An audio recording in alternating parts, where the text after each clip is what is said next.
যখন জান্নাত দেখার জন্য রওনা করলেন তো জান্নাত দেখলেন। জান্নাত দেখে আল্লাহকে ডাক দিয়ে কয়, হে মালিক, এত সুন্দর জান্নাত বানাইছো,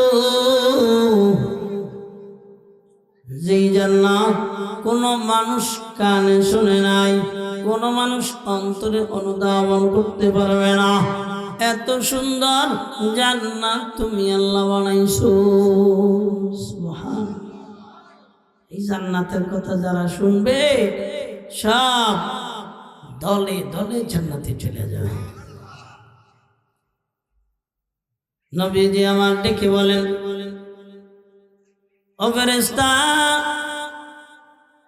জান্নাতের পরিবর্তে আমি মালিক, আমি আল্লাহ একটা জাহান্নাম বানাইছি। কি? এবার ঘুরে দেখে আসো। ফেরেশতা জিবরাইল আগমন করলেন, জান্নাতের দিক তাকায় দেখে আগুন, এর মতন কষ্ট আর কিছুতে নাই। এসে ডাক দিয়ে কয়, আল্লাহ, এমন জাহান্নাম বানাইলাম যেই জাহান্নামের নাম শুনলে কোনো মানুষ যাইতে চাবে না। আল্লাহ কয়নি, আল্লাহ কয় তাই নি? হ্যাঁ। এবার আল্লাহ আবার জিবরাইলকে ডেকে বলেন, জিবরাইল, যাও না, আবারও জান্নাতটা দ্বিতীয়বারের মতন ঘুরে দেখা শোনো। জিবরাইল আমিন এবার জান্নাতের কাছে চইলা যায়। কাছে যা দেখে আগের জান্নাত আর এখনের জান্নাত বড় আলাদা। কি আলাদা? আগের জান্নাত বড় খোলামেলা ছিল, সব কিছু দেখা যেত। এখন এই জান্নাতটা দেখা যায় এমন ভাবে বেষ্টনী দিয়ে ঘেরা, এমন ভাবে বেষ্টনী দেওয়া, যেই বেষ্টনীর ভিতরে যাইতে বড় কষ্ট। বেষ্টনীটা দেওয়া ওই দুনিয়ায় কাঁটা দিয়া বেষ্টনী দেওয়া, দেওয়াল দিয়া বেষ্টনী দেওয়া। আমার মালিক যে জান্নাতটা বানাইলেন ওই জান্নাতটাকে মালিক কষ্ট দিয়ে ঘিরে রাখলেন। কি দিয়া? কষ্ট দিয়ে ঘিরে রাখলেন। কি কষ্ট? নামাজ পড়তে কষ্ট হয়, রোজা রাখতে কষ্ট হয়, সত্য বলতে কষ্ট হয়, দুনিয়ার জমিনে জীবন আল্লাহর জন্য দিতে কষ্ট হয়।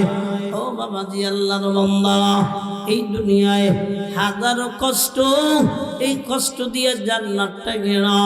এবার মালিকের কাছে চলে যায়, ও মালিক, এবার যে জান্নাত দেখাইলা এই জান্নাতে কোনো বান্দা যাইতে পারবে না।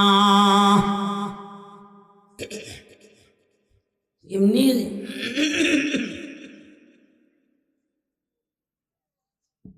বলবেন আর জান্নাতে চলে যাবে। অনেকে আশায় আছে,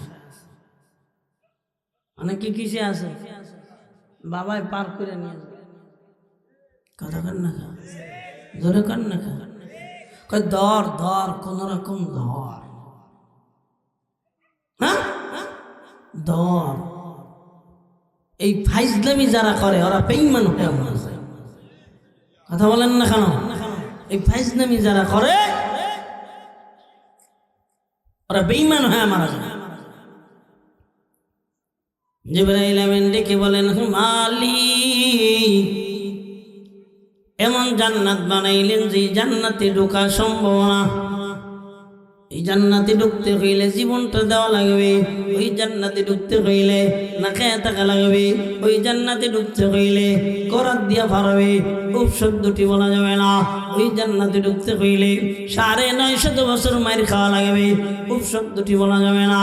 ওই জান্নাতে ঢুকতে হইলে 63 বছরের জিন্দেগির 53 বছর জিন্দেগি কষ্ট সহ্য করা লাগবে। শুধু তাই না, মার পেট থেকে দুনিয়ায় পড়ার পরেই থেকে মৃত্যু পর্যন্ত বেঈমানের সঙ্গে মোকাবেলা করা লাগবে, এরপরেই আল্লাহর জান্নাত।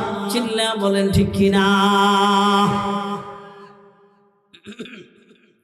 ও যুবক ভাই, সবাই বলো জান্নাতটা কি দিয়ে ঘেরা?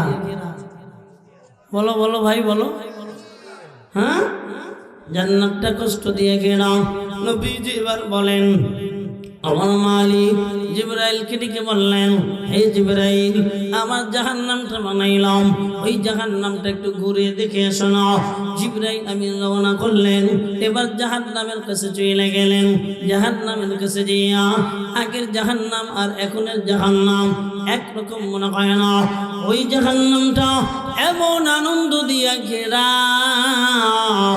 বিড়ি খাওয়ার আনন্দ, সিগারেট খাওয়ার আনন্দ, মদ খাওয়ার আনন্দ, গাঁজা খাওয়ার আনন্দ, ইয়াবা খাওয়ার আনন্দ, বাবা খাওয়ার আনন্দ, শুধু তাই না, পেন্সিডিন খাওয়ার আনন্দ, বেপর্দা করার আনন্দ, ঢাকঢোল বাজানোর আনন্দ, হারমোনিয়াম বাজানোর আনন্দ, গান গাওয়ার আনন্দ, দাড়ি কাটার আনন্দ, নাচানাচি করার আনন্দ, চোখের সিনা করার আনন্দ, মুখের সিনা করার আনন্দ, বড় সিনা করার আনন্দ, দুনিয়ার জমিনে রঙ্গমঞ্চের যত আনন্দ, সব আনন্দ দিয়া জাহান্নামটা ঘেরা।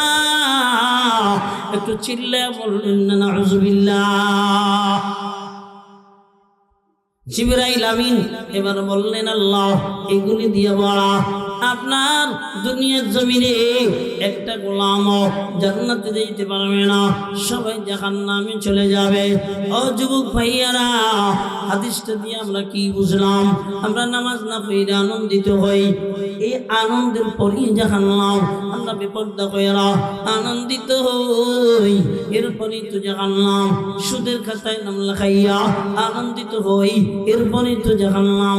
দাড়িগুলা কাইটা বড় আনন্দ পাই, এরপরই তো জাহান্নাম। একটু মুসলমানের আওয়াজ দিয়া বলো ঠিক কিনা? মনে করেছো দুনিয়ায় আনন্দ করলেই তুমি সফল?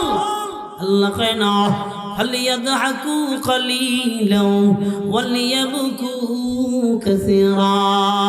ও দুনিয়ার বান্দারা, ফালিয়াদহাকু কালিলা, অল্প দুনিয়ার জমিনে হাসো, ওয়ালিয়াবকু কাসীরা, অধিক পরিমাণের কান্না করো। কান্নার ভিতরে জান্নাত, হাসার ভিতরে জাহান্নাম। বলেন ঠিক কিনা? এটা আমাদের বোঝার অভাব। সবাই বলেন কিসের অভাব? হঠাৎ করে গলাটা এখন বসে গেল, তো বুঝলাম না আমাদের কিসের অভাব? বোঝার অভাব, আমাদের বড় বোঝার অভাব। ওই যে আগে বললাম, মেয়েটাকে সাজাইয়া মা দিতেছে, জাহান্নামে পাঠায় দিতেছে, মনটা ভালো লাগে না? আনন্দ। বাবা একটা উলাঙ্গমার কাপড় পরাইয়া মেয়েটাকে বের করায় দিচ্ছে, এটাও তো দুনিয়ার জমিনে আনন্দের ব্যাপার। তো এর পিছনে তো জাহান্নাম। আল্লাহ বলেন, ওয়াকাদা রাব্বুকা আল্লা তা'বুদু ইল্লা ইয়্যাহ। ও দুনিয়ার বান্দারা, তোমার রবের নির্দেশ হইল দুনিয়ার জমিনে ইবাদত করবা তার। ইবাদত কার? একটু চিল্লে বলেন। আল্লাহর ইবাদত, অন্য কারো ইবাদত চলবে? অন্য কারো ইবাদত চলবে না রে বাবা, না, অন্য কারো ইবাদত চলবে না। ইবাদত চলবে আল্লাহর। মাথা থেকে নিয়ে পা পর্যন্ত একটু চিল্লে বলেন না, ইবাদত চলবে কার? সংসদ নিয়ে ঘর পর্যন্ত ইবাদত চলবে কার? এটা ঠিক আছে তো? এটা ঠিক রাখেন। এটা ঠিক যদি না রাখেন ঈমান থাকবে না। এটা যদি ঠিক না রাখেন ইসলাম থাকবে না। এটা যদি ঠিক না রাখেন রাষ্ট্র ঠিক থাকবে না। এটা যদি ঠিক না রাখেন মুসলমানিত্ব ধরে রাখতে পারবেন না। এটা যদি ঠিক না থাকে নাস্তিক আর মুরতাদির বাচ্চারা, বাম দলেরা বাংলাদেশে ভরে যাবে। চিল্লা বলেন ঠিক কিনা?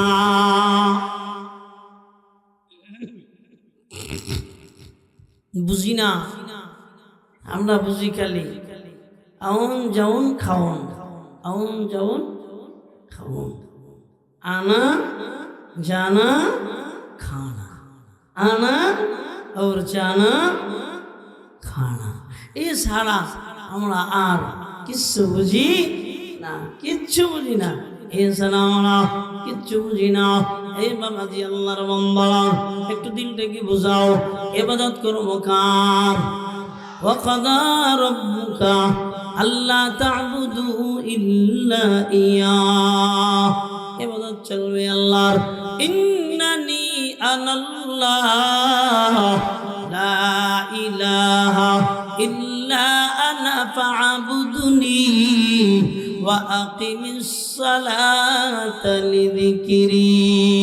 আল্লাহ বলেন, ইন্নানি, নিশ্চয়ই আমি, আনাল্লাহ, নিশ্চয়ই আমি আল্লাহ, ইন্নানি আনাল্লাহ লা ইলাহা ইল্লা হুয়া, আমি আল্লাহর সাথে কারো শরীক নাই, আমি আল্লাহ এক, ইল্লা আনা ফা'বুদনি, অতএব তোমরা দুনিয়ায় আমার ইবাদত করো।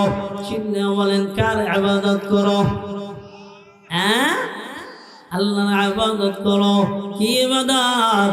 ফা'বুদনি ওয়া আকিমিস সালাতা লিযিকরি। দুনিয়ার জমিনে আল্লাহর নামাজ আদায় করো, দুনিয়ার জমিনে হর হামেশা আল্লাহর স্মরণে থাকবা, এইটাই তোমার ইবাদত। ফজরের নামাজ পড়বা, ফজরের নামাজ পড়লে বাবা এইটাই তোমার ইবাদত।